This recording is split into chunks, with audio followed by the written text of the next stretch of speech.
There are tons of 3D printing options for trench terrain, for, 40K, Horse Heresy, Trench Crusade, or Last War. But you know what? Let's get out our entrenching tools today and make our own.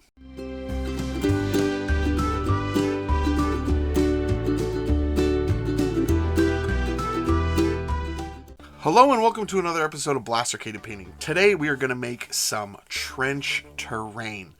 I'm going to try and do this as cheaply as possible, showing some easy ways to make things like this. Look at that.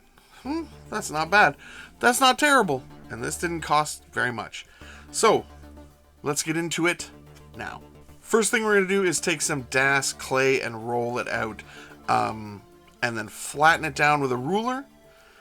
As best as we can. And then I'm going to take some mesh and I'm going to press that into it. That's going to give it a little bit of a sort of texture. And then I'm going to cut it right down the middle here and press it down and make sandbags. These are going to take a while to dry because it's like air dry clay. So it takes like almost a day, sometimes more. So I wanted to do it first. Then I'm going to take some balsa wood for bases. I'm going to start gluing on some styrofoam.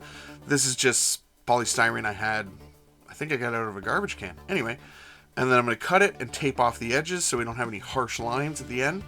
And yeah, I'm going to take some MDF bases and I'm going to cut those as well. Now, I'm doing everything in like twice the speed because I've got all the footage sped up, because if not, this video is like 25 minutes. And I don't want to ramble for 25 minutes. You don't want to hear me ramble for 25 minutes. So I'm going to do my best to narrate this video as I'm watching it as quick as I can. So it's a speed video for terrain. This is not speedy terrain to make though. There's a lot of drying time in between phases. So yeah, anyway, let's continue. Once I've beveled the edges off of that MDF, I'm going to make some tinfoil snakes and glue them down. This is going to be for craters. Take a couple extra pieces and glue them on the edges too, like blast marks. And then I'm going to cover the whole thing in green tape. I'm also going to use my lighter to melt styrofoam, and then I'm going to get some spackle. And I'm going to take some spackle, brown paint, black paint, glue, and then a whole bunch of sand. So I'm going to mix all this together. I don't have a recipe for this. I just kind of made it on the fly, but this is how you're going to make your own basing paste. So instead of going and buying Vallejo or AK or any of the people that make basing paste, although I think Vallejo is probably your best option if you want to just buy it. I haven't checked the prices for it recently, but they used to be fairly reasonable for what you were getting. It was like a tub like this big, but anyway, you can just make your own, and it's way cheaper and you have way more. So you can make your own. Just think about it. And we're going to start adding in some bigger gravel here and then some coarser sand, and it has bigger rocks in it and everything else. And then I used my hand to stir it all up. Get a glove. Just seemed easier than trying to use a spoon. It was going to break like a chip and dip, but anyway, mix this all up. That's your basing paste. And you'll see here I tried to glue sand to it. It didn't work, so then I made this stuff instead. And I'm just going to slather this stuff on pretty thickly. So it's going to take a while to dry, but in the end it's going to be worth it. It's going to look just like 1,000 times better. So I cut a cross in styrofoam, and then I pulled out some chunks. I got a tinfoil ball, started texturing it to look more like, concrete, sort of poured, damaged concrete. And yeah, tinfoil ball is great for this on the styrofoam. I took some toothpicks and cut them in and jammed them in and then pushed them back up. So you can see me put it in here and then push it back up, and that's like steel rebar that was in there. And then a lot of stir sticks. Go get a bunch of stir sticks. I'm going to use them for a ton of stuff, just like putting up wood paneling for the trenches, any little walkways, things like that. And then you can just cut them to shape. So this is a little walkway that I'm lining up here and just getting them all cut. That actually takes the longest, is cutting stir sticks. I get some pieces of sprue, I cut all that off, kind of mixed with some other pieces and made a little antenna on there. And then yeah, I took my basing paste, took a big popsicle stick, and just started putting it all on there. And here I'm just going to press this into the wet basing paste. Now I don't have to glue these on after. That's actually, I'm finding anyway while making this stuff, that's the best way to do it, is to just press it right into the basing paste, because trying to glue them on after, which I did do on one of the pieces that I'm making, just really slowed down the process, and try to use a glue gun and try to use white glue, and it's honestly better to just get your material set up first, then you can just press this down to the wet stuff and it's not coming off. So yeah, as you can see here, this is just, again, basing paste, and you can put those all in there, line the bottom with that, and yeah. Now I have some 3D prints that failed. Had this tank that failed, had this artillery gun. The artillery gun didn't fail, I just broke it. And I made a bunch of smaller MDF pieces, and yeah, put that basing paste on, and then started pressing in the things that I wanted into it. This is really good, no gluing necessary for this stuff. And then, yeah, I did the same for the tank one here, which was a lot of fun. So yeah, this is, hey, it's not always do your 3D prints work out, and you can still find a use for them with ruined terrain. Then I'm going to put on some more basing paste. You can see here that it's dried, so it dries kind of like a dark gray color, depending on how you've tinted it. And then I'm going to just start sticking on sandbags. These have all dried, but they are all different sizes. You could make them more uniform if you wanted to, but I didn't. I want them to look like ramshackle. They've repaired them, refilled them, stuff like that. And yeah, this is again just more sandbag work. Sandbag work. So I'm going to take some black paint and some glue and put that on anywhere where there's styrofoam showing. This is going to protect it. Then I'm going to give everything a spray of an olive color. I'm going to take some brown paint, and then I'm going to start stippling the brown paint on wherever there's supposed to be mud or dirt or trench.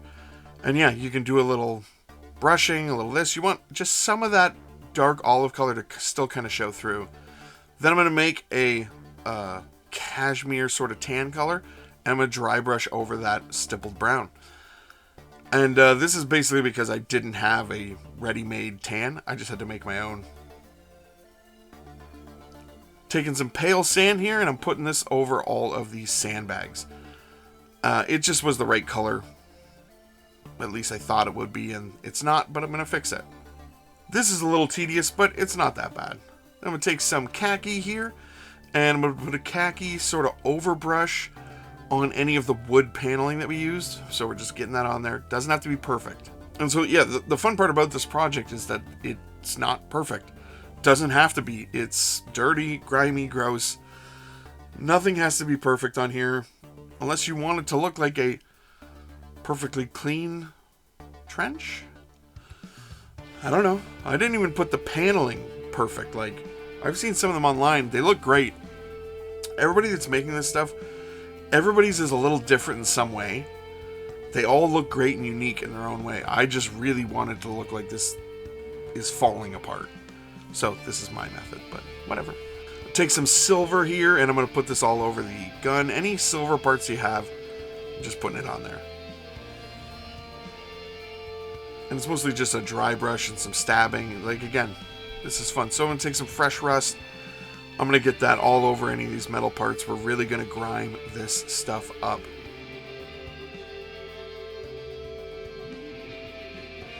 I'm going to take some Dirty Down and throw it on there as well. This is literally the bottom of my Dirty Down, so I'm like stabbing at the bottom, trying to get as much out of it as I can. Take some Dark Rust Oil Wash. This is literally just free form. Just put on rust however you do it, but this was just me messing around.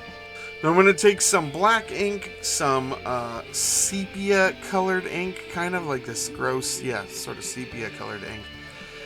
And yeah, I'm going to mix that up, and I'm going to take some brown paint.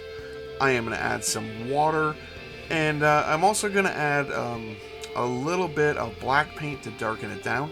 And this is just a cheap terrain wash that we can make here. You'll see that it gets really sort of a dark brown color. And then I'm putting that on everything. Now this won't act like a regular wash. This is really just going to soak into it. It's going to darken everything down. And it's going to form pools on surfaces, which is what we kind of want. We don't want it to just stay away from the surfaces. We want it to stain everything. And yeah, this ends up working really well. So with the clay and the homemade basing paste, and then this wash as well, you're looking at a good amount of drying time. So give it some time to dry in between steps. Those steps are pretty important. And that basing paste does take a little bit longer to dry. So if you're putting it on that thick, you might want to put it on and then wait till the next day. But yeah, just give it a lot of time to dry. You don't want to mess anything up because it's still wet. So it's all dry. I'm going to take some Papyrus dip here, and this is just a sepia sort of contrast color. I'm going to put that all over my sandbags. Good thing about those dipping inks is that it's a big bottle, because they're good for terrain. Not really good for anything else. At least I don't think so. I'm going to take some white and black paint here. I'm going to make a gray, and I'm going to dry brush up my concrete cross.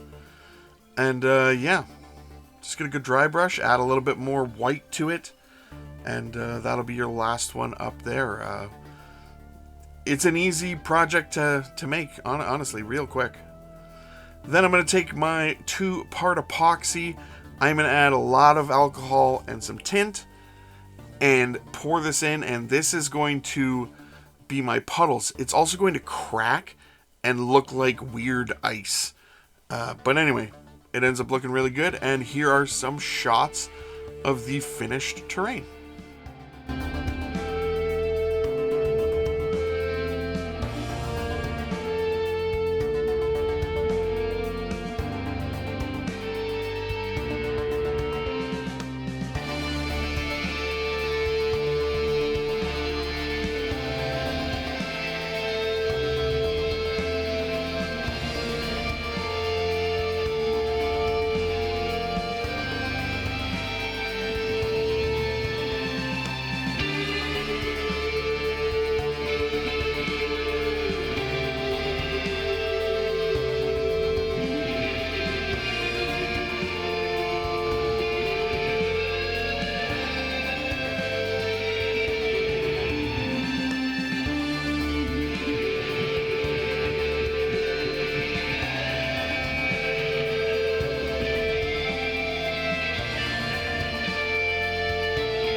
So this was like a fun project to do. I did it over a weekend. I made like 12 pieces. Like I made a ton of just like trench terrain pieces. I didn't show this one, unfortunately. But the crosses were just wood, and then I got some garden, I think it's called garden wire. Anyway, and I just wrapped it around there, and there you go. I also have some of that battlefield barbed wire from the Army Painter. It's not something you need for these pieces, but it definitely, you know, kind of enhances them a bit. But it's a fun project that you can do. Like, here's that tank. Yeah, it's good. The basing paste adds a little bit of weight to it. The MDF isn't going to warp. I think that's all good. And yeah, I'm really happy with how they turned out. And like I said, I wanted everything to look very ramshackle and falling apart. So like, I made like this piece is actually really big. I don't know if you saw in the video, if you could tell how big it is, but, and again, it's not going to warp. There's the tape around the edges, which is, it's not coming off. It's all glued down and stuck down really well. But yeah, it was a lot of fun to do. It's a good project. These are rock solid. They're not going anywhere. I wouldn't drop it on your foot though. Just so you guys know, we're doing some Trench Crusade stuff for the next couple weeks. Probably through January. It's Trench Crusade month is January. We'll just say that. And it's starting now. Early. You're welcome. And as always, we want to thank our Patreon supporters, Charming Grenade, Richie Fenner, and LK. Thank you guys so much for supporting the channel. Either way, guys, thank you so much for watching. Please like, share, comment, subscribe, all the YouTube stuff. You guys have a great day.